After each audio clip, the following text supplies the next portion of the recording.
When we are aligned, we win.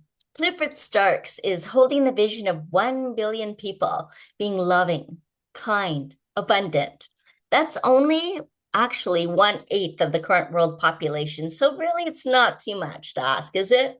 Hi, I'm Jennifer Regular, host of Awaken and Ascend and the Sacred Leadership Mentor for visionaries moving beyond their role into their true calling. I love this platform on Awaken and Ascend because this is where I get to invite guests from all around the world to share their lived experiences and their messages to support the journey that we are all on of self actualization and fulfilling our mission. Today, that brings in Clifford Starks, who has been called into training CEOs, founders, and executives to turn pressure into clarity so they can win and be successful without losing themselves. Hey, Clifford, welcome, my friend. Hey, Jennifer. Thank you. Thank you. What's up, everybody? Yes, thank you so much, all of you that are tuning into Awaken and Ascend right now. And now, Clifford, you've essentially created a whole movement. The Fighter's Formula is positioned not just as a book, but as a movement for those who really wish to lead through that discipline, the heart, the vision. And I love how you are inviting people into new levels of freedom and impact. What I do wonder is what kind of initiation did you have to go through to get into that, to lead you into this? That's a great question. So, when I was younger, I wanted people to love each other more. Mm, And I didn't think they were doing it very well. Like, that was how I kind of took the world. hmm And as I went through it, like, even on my UFC journey, it was a part of this vision of people loving each other more. And I think I got that from the Rocky movies when Huh. Rocky went into the cage. Um, But yeah, it was formed through taking action, learning lessons, and figuring things out as I went through the journey and being such a I love to learn, I love to grow, I love to experience things and I love to figure things out. And I also know I don't know what I don't know until I attempt it. And then I learn a lot. Yeah. Yeah. And it kind of sounds like a journey of awareness, action, and alignment, right? And then Yeah. we have more awareness and then leads to more action and then further alignment. And we keep coming back into that place, that returning to ourselves. And I see the UFC arena Mhm. virtually in your background, but you used to actually be in it. And we just mentioned, the fighter's formula, but here we're talking about love. So weave that together for us. How does that all come into play? Yeah, they really go hand in hand. Like, I was an overweight kid and I ended up losing the weight Hmm. and I lost the weight for love of myself. Like, I saw myself, I didn't like what I saw, and I wanted something different. And so I focused on getting that different thing. And then I went into personal training and new lessons appeared. The new lesson was okay, you got yourself in shape. Now, how do you get others in shape?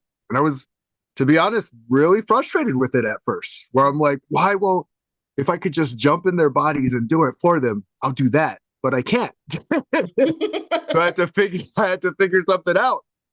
And I figured out how to ask better questions, communicate better, and help take them to their promised land. And so life's like this ever evolving, figuring out what your promised land is. And when you get to your promised land, there's a new promised land after you get to that. It just keeps getting better and better and better. Yes. Absolutely. And, recently on the podcast too, we talked about the world's greatest resource being love and healing the world one loving act at a time. And you're also talking about love and you're also talking about discipline and vision. So, how do we weave all of that together? Because I find that we can get quite scattered, quite distracted, and there's a lot of distortions that come in, especially when we're seeking approval, acceptance, external validation. Then it creates these distortions that create confusion and self-doubt and uncertainty, and then we're back in that fear place. So there's a different kind of cycle that we can succumb to that Yeah. doesn't involve, Yeah. really what the fighter's formula is all about. So how do you weave together that love and discipline and vision? Holding, that's what I find one of the biggest struggles is people being aligned with their vision and their mission. because that vision can get obscured by what other people expect or desire from our lives, right? And from us. Yep. And that's where what other people expect and desire. Yeah. And so what was really interesting to me, it's so funny. When I serve someone, I'm figuring out what they desire, not what I desire. Yeah. What I found out that was interesting was when I support someone in getting their desire, they actually want to support me in getting my desire. Who knew? Huh. Yeah. I And think there's so a as law of I'm reciprocity that yeah, so contributes to that theory. I'm going through the process Uh-huh. and I go, this game is so much easier than we make it. Yeah. And I go, oh, but we're all doing the best that we can with what we got. Like Mhm. everyone's doing the best that they can. And it took me some time to actually realize that one. But when I started realizing it, I'm like, oh my goodness. Like one thing, I had a coach tell me how aware I was. And I make a running joke. The one thing I'm aware of is that I'm not aware of much. Like the one thing that I know for sure is that I don't know a lot. And that's actually served me in my journey because it keeps me curious. And Hmm. because I stay curious, I'm constantly growing and learning and figuring things out and not taking myself too seriously. Like, Oh, just don't take myself too seriously. And because I do that, people communicate with me, connect with me, and they share knowledge with me. And they want to see me win. It's really cool. and I think you mentioned something really important there is the people that we hang out with, right? The people that we're connecting with, the people we choose to spend our time and energy with and give attention to, ourselves included, Yep. giving time for that as well, but also the people you surround yourself well. And I heard you recently actually on one of the master classes that you produced with a couple others talking about proximity and behavior. Hmm. And yeah, I think that was pretty powerful statement because, you also hear that we're the average. Now, the numbers changed a little bit, but the average of the six people that we hang out with the most, right? Yep. That's who we kind of become and take on the traits of and share that energy and synergy with. And so it's really important to understand who you're connecting yourself with. And that doesn't mean setting boundaries to create walls, setting boundaries that actually create freedom for you to really step in more fully into who you are and who you came here to be and do what you came here to do. And I think there's certain people in our kind of soul group, is what I call them, our soul family, or people that are a little bit ahead of us as an entrepreneur or business person, or maybe in our career, and or even as a parent, kind of been there, done that, and can offer some of their lived experience. Whatever it might be, there's other people that can contribute to the resourcefulness that we have and also resource ourselves, with that connection and that depth of conversation and what can come from that inspiration. I always feel so inspired after talking to certain people. And there's also certain people that I feel really drained after. So they just kind of Yep. suck all my time, energy, and attention, right? And so we practice that discernment. But I want to get back to that proximity and behavior and connection and surrounding ourselves with people. Have you discovered that in your journey? 100%. And I'll share, there's a saying that I say I'm a leader and I make everything and everyone around me better. And so Mm-hmm. my focus is just about making people better around me. Nice. So even with what you're talking about, saying having those boundaries. So I'll share, this is my perspective lens, and it's a unique lens. I don't look for boundaries, I look for bonds. But I Nice. have a Yeah. coach in the same aspect who he looks for boundaries. Hmm. And I'm not mad at him for having boundaries. Mm-hmm. And I'm not mad at me for having bonds. Like we work very well together. Yeah. And I go, oh, I tend to work really well with people because I'm listening. I go, oh my goodness, we want two things. Even with Tony Robbins, he talks about we want certainty, uncertainty. And the guy's an absolute beast, by the way. I mean, he is amazing at what he does. And then we want love, we want significance, we want growth, we want contribution. Those are all six very, very powerful things. Yeah. And I like simplifying things. That's who I am. Mm-hmm. And as I simplified, I go, oh my goodness, we only want two things. We want to be seen and we want to be heard. Like Mm-hmm. that's it. When we're Mm-hmm. seen and when we're heard, all the other stuff that's in that mix comes to light. And then they feel better, they're lighter, they're doing what they need to do.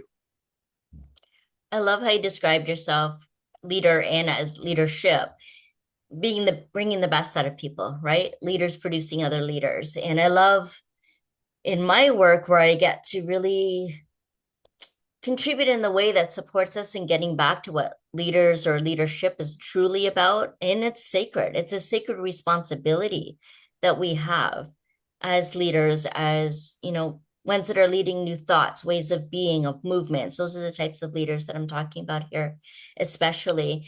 And if you go to the etymology of what leader is, it's lidere, which means to guide and bring Mm. forth. And that's what I love so much about Yeah. leadership. And it is a sacred responsibility to guide and bring forth a new way of living, being, and a movement. And you've created this movement, the Fighters Formula. So I'd love for you to talk a little bit more about that. Yeah, yeah. So the fighter's formula, it came from me speaking with my speaking coach because I went on the stage and I completely butchered it terribly. It Oh, was no. quite funny. But one skill set I had was I was charismatic, so it pulled people in. They didn't know what they were getting pulled into. They were like, "Yeah, that sounds great. I don't know what to do with it, but thanks." And I'm like, "Crap. Okay, I got to get that right." And I speak with my speaking coach, and she said, "Start with the end, like what's a final transformation you take someone through, Okay. and then work it backwards." Mm. And so that's what I did. So I thought of someone that I had worked with, and then I worked backwards. And then that was the start of the fighter's formula. Like all of those pieces to get to the transformation that people are looking to get to. And what do you think that is? What do you think that transformation is that people are trying to get to? Potential. Nice. Our potential is limitless. Yes. Limitless. Yeah, limitless. And we actually kind of get scared. So at times we don't even say what we really want to do or where we really want to go. We Yeah. keep our dreams hidden and tucked away until they die. Mm. And I was like, well, I'm not down for that. Yeah. And what was really interesting, because I'm a big dreamer and a big goer, like I'm like, let's do this. People, no, you're crazy. And then it happens, and then I'll do it again. And then I started realizing, like, oh my goodness, like you just have to break the barrier that is in people's heads. That's Like right. that's what you do. Mm-hmm. Like I learned to do it with myself. I do it. I'm still doing it to myself to these days with my coaches. My Yeah. coaches support me through this process because I got my own blind spots that I don't even know exist. I'm like, oh, didn't even know that was there. And as I went through the journey, the 1 billion people, like, here, I'll do it in real time with you. First, Okay. I want to thank you Mm. for having me on your podcast Sure. because without your podcast, I wouldn't be able to speak with you and I wouldn't be able to speak with your audience. Mm. So I go, this game's happening in real time all the time, Mm-hmm. and we're not doing it on our own. And when I realized, like, oh my goodness, I gotta tell people how I'm appreciative of them and why Mm-hmm. I'm appreciative of them, Mm-hmm. and just do my best to communicate with intentionality Yeah. and go around big players who want to play a big game because I tried doing it for everyone because I'm crazy like that. Yeah. Yeah. And That's it some well, of it the got biggest heavy. pitfalls, right? The overgiving, the over 10 responsibility, the over 10 caring. days. Been there, Yeah, done 10 that. days of being bedridden. 10 days of being bedridden. It Oh gosh. sucked. Yeah, Wow. it sucked. And what I learned when I say I'm a leader and I make everything and everyone around me better, a true leader serves the people they're supposed to serve and helps the people they're supposed to help. I Yeah. feel like I can help anybody.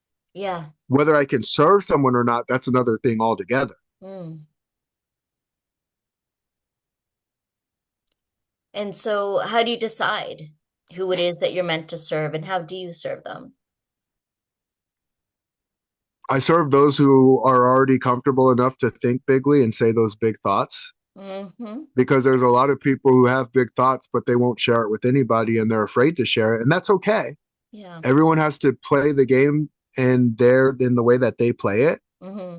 But I serve I serve the crazies. Like, you know, the Apple where they go, we're the crazy, we're like, yeah, I serve people who are on a mission to make big shift in the Yeah. world.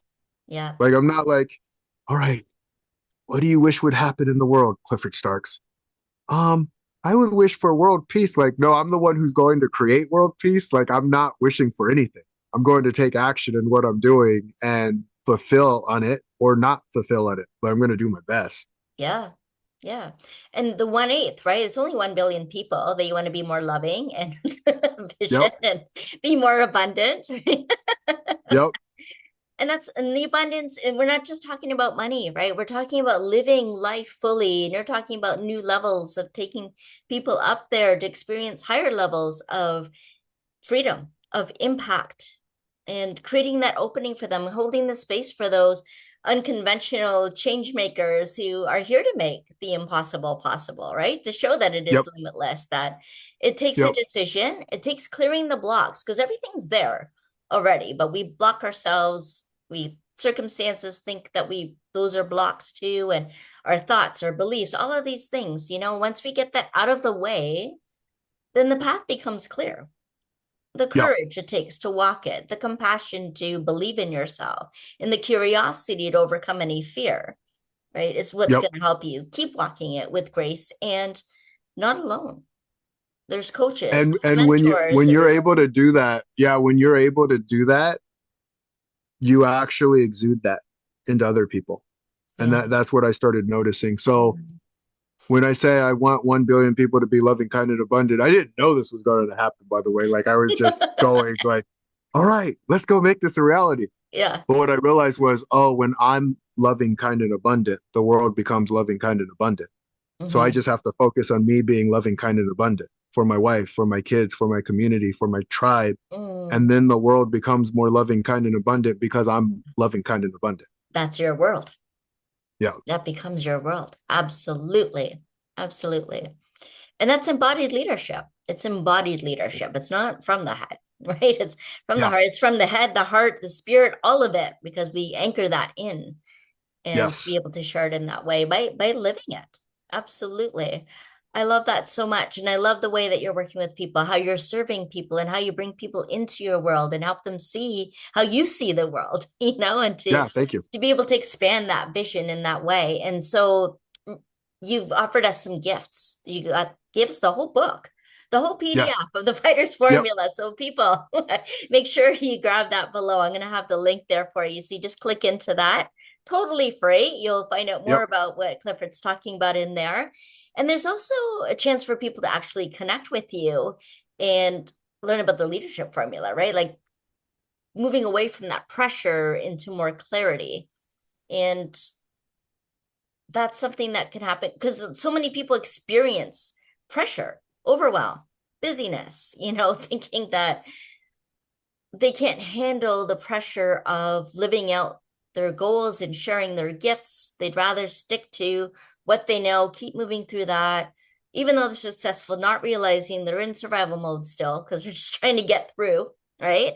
Rather Hmm. than having space and freedom to truly thrive. And so, book that call if you're listening to this and you're feeling that pressure, but some part of you wants to come alive and be expressed. We want to be able to see and hear and experience that part of you because we understand that part of you. We've been there too. And so you can book a call with Clifford on that. There's a link to it below. And is there anything you want to say more about those two things, Clifford, that would make people feel more Yeah. comfortable Yeah. to access those resources? If you feel called to check out the book, please check out the book. And if it gives you any insights, would love your thoughts around it. When it comes to booking a call with me, I know I got this arena cage behind me, but I swear it's not like you're going to be fighting with me. Yeah, it's going to be a good time, a good conversation, and just as what Jennifer was mentioning, pressure into clarity. Life's a game about getting clear on what we want. And when we're clear, we can take an action. What I noticed, some people can be driving down the road blindfolded and not even know that they're doing it. Mm. And I feel we all do that at some time. And the only reason why is because we're in our own heads. We're in our own reality. And our reality has emotions and feelings and troubles and all that other stuff. And having someone on the outside looking in without judgment or shame or beating you up can help you make a shift that shifts everything. Yes. Yes, amazing. Thank you so much, Clifford. Thank you being so generous with those offers, those resources. Links are below, along with more about Clifford and his website, more for you to explore there. And I'd love this conversation, so I encourage you to speak one-on-one with Clifford yourself. And I wonder if there is anything else you'd like to share with the audience today, Cliff. Yeah. Everyone who's listening, just remember you are an absolutely amazing human being. And you might even be saying, how do you know? You don't even know me. Hmm. I know human potential. I know what a person can do when they put in intentional energy towards doing it. And so that's on my heart as a leader is just saying be intentional with your life, go create the life that you want to create. And again, the proximity formula, go surround yourself with people who are actually supporting you and guiding you and lifting you up, not pulling you down. Absolutely. Oh, thank you. Thank you for that. And thank you to each and every one of you that have been tuning in to Awaken and Ascend. Keep coming back. We'll have more inspiration and resources for you, more lived experiences to ponder, and we'd love your comments too. What do you have to share? Put them in the comments. Keep the conversation going. We'd love to hear from you. We see you. We want to be close to you. So get close to us. Don't be shy. And we'll see you all again next time on Awaken and Ascend. Thank you so much, Clifford, for joining me here today. Thank you. Appreciate it. All right. Bye, everyone.